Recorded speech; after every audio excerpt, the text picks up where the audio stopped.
এই যে আমাদের ফটো তোলা মোটামুটি হয়েছে। এ তো তুলতেই চাইছে না, দেখো না কোলে উঠতে চাইছে না নিচে বসতে চাইছে, মানে যখনই ফটো তুলতে চাইছে না তখনই নাটক শুরু করে দিচ্ছে। তো দেখো আমাদের সানটাকে কেমন লাগছে।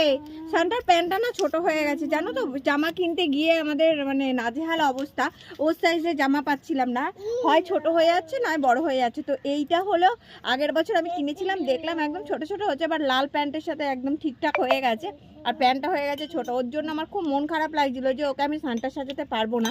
তো যাই হোক বাড়িতে ছিল জামাটা, এখন হুট করে প্ল্যান হলো যে বাড়িতে আসবো, মা জন্মদিনের দিন বারবার বলছিল যে আসার কথা, তাই চলে আসলাম বাড়িতে। আর আমার গোপকেও কিন্তু সানটা সাজানো হয়ে গেছে। এখানে পরি রয়েছে, দেখতেই পাচ্ছ, এখানে পরি ভাইকে যখনই দেখলো ভাইকে ব্যাস ও তো ভীষণ আনন্দ, পরি খেলেই যাচ্ছে, মানে ভাই তো খেলেই যাচ্ছে পরির সাথে। তো দেখো তোমরা ছোট ছোট মিনি ব্লগগুলো দেখতে থাকো আর সঙ্গে থাকো।